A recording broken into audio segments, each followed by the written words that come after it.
Hi everyone idli పిండి రెడీగా లేనప్పుడు ఇలా ఇన్స్టంట్ ఇడ్లీ మిక్స్ పౌడర్ తయారు చేసి పెట్టుకుంటే ఇప్పుడు కావాలంటే అప్పుడు చేసుకోవచ్చు.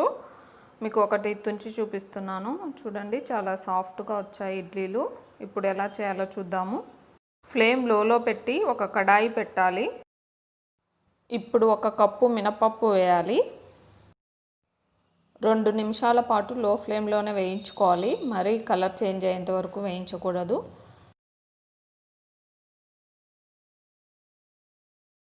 2 నిమిషాలు అయిందండి. ఇప్పుడు 1/2 కప్పు అటుకులు వేయాలి.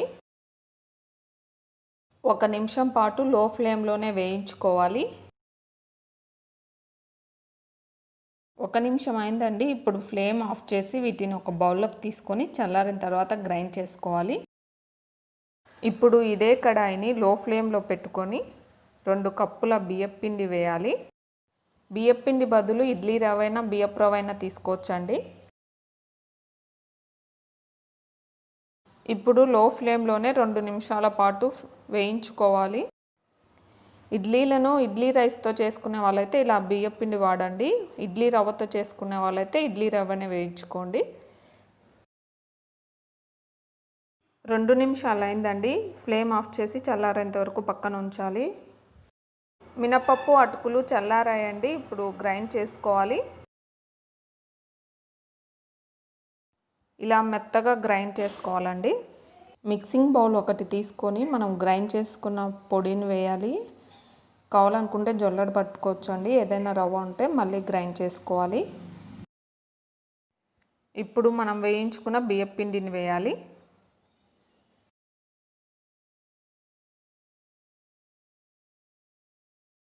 వన్ టీ స్పూన్ సాల్ట్ వేయాలి. అంతా కలిసేటట్లు బాగా కలపాలి. ఇన్స్టంట్ ఇడ్లీ మిక్స్ రెడీ అయిందండి. ఇది ఒక గాజు సీసాలోకి తీసుకొని 2 నెలల పాటు స్టోర్ చేసుకోవచ్చు. ఫ్రిడ్జ్లో అయితే ఇంకా ఎక్కువ రోజులు నిల్వ ఉంటుంది. ఇప్పుడు ఇదే పిండిని 1 కప్పు తీసుకొని ఇన్స్టంట్గా ఇడ్లీలు ఎలా చేయాలో చూద్దాము. ఇప్పుడు కలపడానికి ఒక బౌల్ తీసుకొని 1 cup instant idli mix powder వేయాలి. 1/2 కప్పు పెరుగు వేయాలి. బాగా కలపాలి. ఇప్పుడు 1 కప్పు వాటర్ తీసుకొని కొంచెం కొంచెం వేస్తూ ఉండలు లేకుండా బాగా కలపాలి. మిగిలిన వాటర్ కూడా పోసేసి ఇడ్లీ బ్యాటర్ కన్సిస్టెన్సీలో కలుపుకోవాలి. ఇన్స్టంట్ మిక్స్లో ఆల్రెడీ సాల్ట్ వేసాం కాబట్టి నేను వేయలేదండి, మీరు కావాలంటే వేసుకోండి. ఇప్పుడు గరిటె తీసి ప్లేట్ పెట్టి క్లోజ్ చేసి 15 నిమిషాల పాటు పక్కన ఉంచాలి. 15 నిమిషాలు అయిందండి. ఇప్పుడు ప్లేట్ తీసి చిటికెడు వంట సోడా వేయాలి.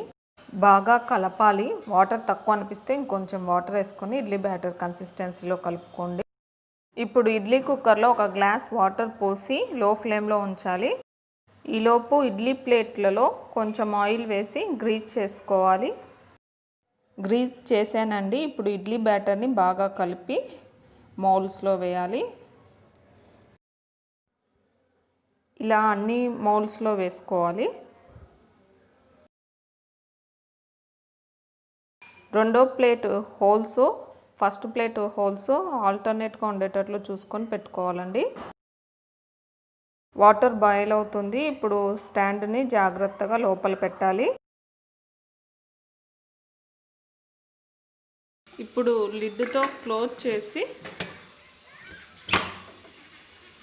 ఫ్లేమ్ మీడియంకి పెంచి 15 నిమిషాల పాటు ఉండాలి. నిమిషాలు అయిందండి. ఒకసారి లిడ్ ఓపెన్ చేసి చూద్దాము. ఒకసారి నైఫ్తో చెక్ చేద్దాము.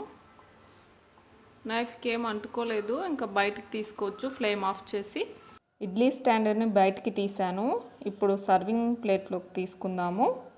స్పూన్తో తీసుకోవాలి. ఇలానే అన్ని ఇడ్లీలు తీసుకోవాలి. మినపప్పు నానబెట్టడము మర్చిపోయినప్పుడు ఇడ్లీకి ఇలా ఇన్స్టంట్ పౌడర్ ఉంటే మనకు కావాల్సినప్పుడు చేసుకోవచ్చండి.